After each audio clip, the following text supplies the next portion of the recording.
Hello, it's Jimmy here again at O'Reilly's Mobile Mechanics, and we have a Citroën C4 Picasso here. And it's the C4 Blue HDI AdBlue version. So we're inside the car now, we're going to start it up. So what we've got is the engine management light on there. Engine fault, have the vehicle repaired, that message comes up. So we've just got the diagnostic tool here hooked up. And here's the code that we have. Now a little bit of the problem with this vehicle is there was other codes, but he can't remember what the other codes were. This guy is a little bit of a DIY person, so he's tried having a go at fixing this car himself, but he's constantly getting this code here: differential pressure implausible intermittent. Now that was permanent when I just read it not so long ago there. So first looking at this, I'm thinking, okay, differential pressure implausible, is there a split on some of the pressure hoses, or is the sensor itself faulty? We'll go into live data. Now to go into live data, I'm going to start the vehicle up because we're going to need it running.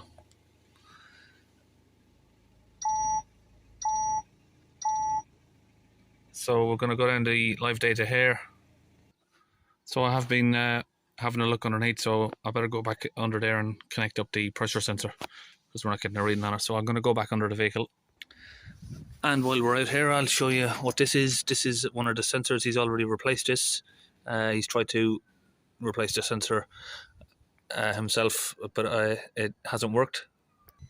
Okay, so I'm underneath the car here now, and I've got my pressure gauge here hooked up to the DPF pressure sensor, and this is a Medivac pressure gauge. I'll just get it up there so I can show you. Medivac. So we're going to pump up this, get some pressure on it.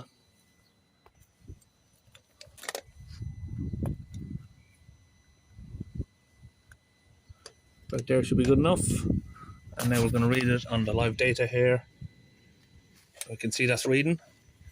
Now we're going to release the pressure on the vacuum on the pressure pump.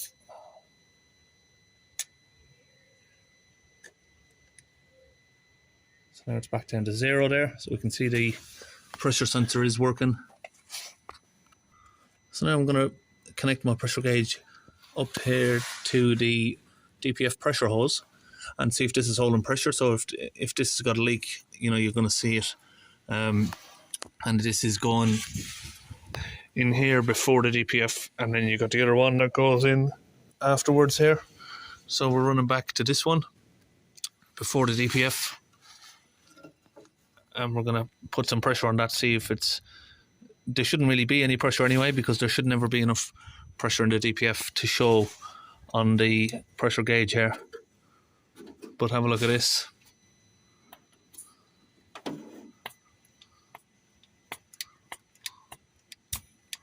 Oh, it's popped off. So look at the pressure that's on that pipe there. So what have we got? Have we got a problem with, is the DPF actually that blocked where the vehicle is holding this much pressure, or is it that hose that's blocked? Let's disconnect this end and find out. Okay, so we've got about 10 psi of pressure. Let's pull this off, see if it drops. Yep, I've seen a big burst there come out. So let's go back here again. Now if we pump that, but that's disconnected, it's not, the pressure's not raising. So the blockage is not in this pipe, but it's either in this pipe or the DPF itself. I'm surprised, really, it's got to be in the pipe itself, because if there was that much of a blockage on the actual DPF, I don't think the car would even start, because that's a lot of pressure going up to 25 psi there, and it's not budging. So as you've probably seen in my other videos, I'm going to use 5 litres of this Wins DPF cleaner, and I'm being mobile, I'm using it in one of these.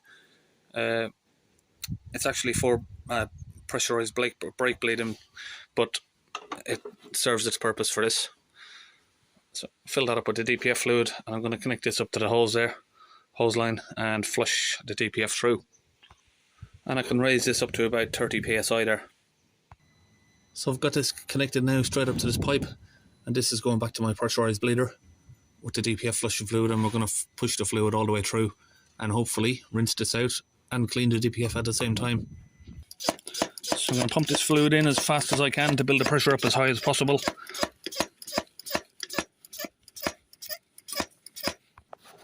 Okay, so I built the pressure up a little bit too much there, and it did actually burst off the connection. Too much pressure on it, so we're going to put the pressure in a little bit lower and keep pushing it through slowly. And I'll increase the pressure slowly on this one because don't want to keep busting that out, wasting the fluid there. So we can see how much pressure we're getting. Still a lot of pressure. Okay, so what I've done here is I've disconnected this pipe from the DPF and building up the pressure. The pipe is actually blocked, so that's why you're not getting a reading on the pressure sensor. So what I'm doing is I'm using a piece of wire here. I'm pushing through the wire, trying to clean it out, and I'm using some brake cleaner, and you can see there it's pushing out loads of crap out. So we're going to keep persisting on this for a little bit longer. So none of those procedures are working, so what I've done here is now put a blowtorch on it.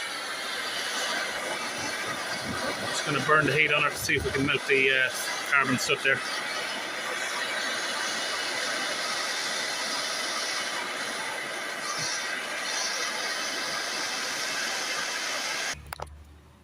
Now I've got that hot. I'll spray some brake cleaner through.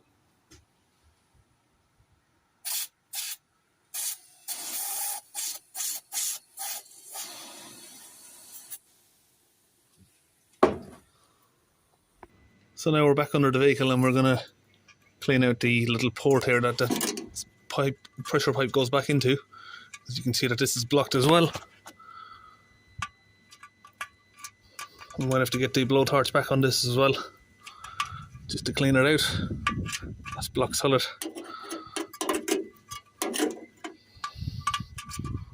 And we're through now, we just got through there.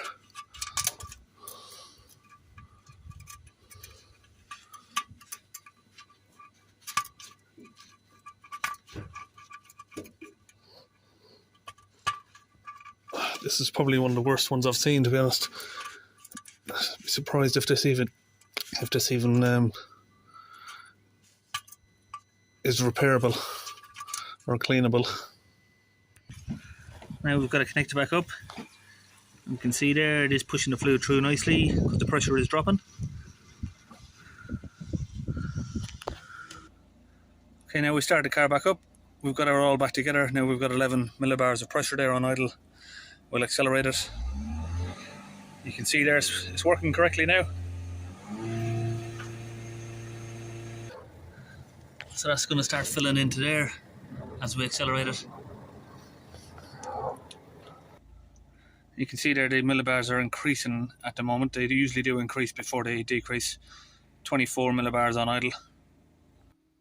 So now I'm going to just come back and clear the codes there.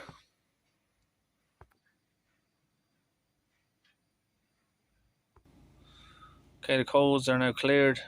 We can go back and let's see if we can do the special functions and set off a regeneration to clear that out. Service action, is it in here? I believe work on the emission circuit. Particle filter regeneration. So the engine coolant must be above 80 degrees. Engine running. Deactivate the start stop. Hood must be open. Okay, now that's triggered off and the revs are going to start increasing slightly.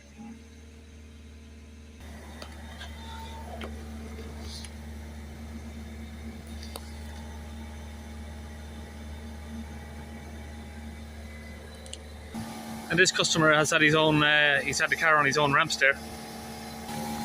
Never actually seen those before. Sealy car ramps, plastic. I was very brave for going under there and trusting them. So that's going to smoke now for about 15 minutes. So what this is actually doing is just holding the revs there. We're not accelerating it, if you're familiar with regenerations.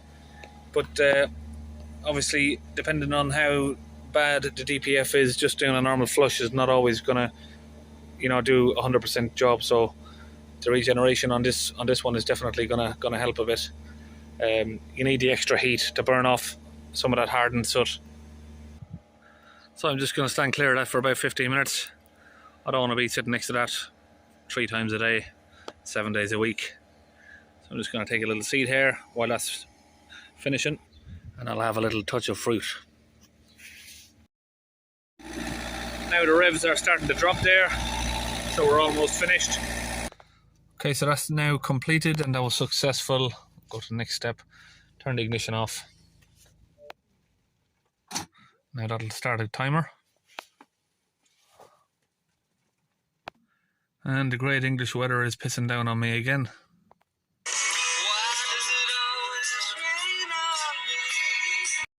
So now we'll go back in, see if there's any trouble codes back, and we'll have to clear them before we do anything else. No, there's no codes, so that's all good. Now we'll go back to the live data and see what our pressures are on the exhaust. DPF exhaust line 2 there, I think it was. So we'll go down, we have the particle filter pressure there, let's move that to the top. Start the engine. We should have like pretty low readings now, wanna.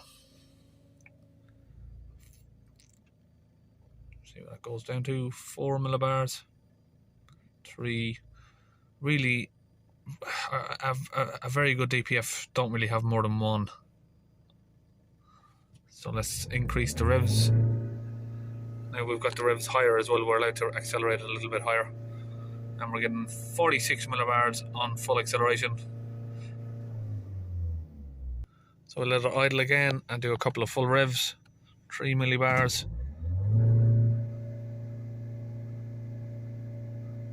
46 millibars. That's plenty good enough. Anything around 80 or above I'd say is not good enough. You'd have to do some more cleaning on it. So that's it, we're all done on that one. See you in the next video.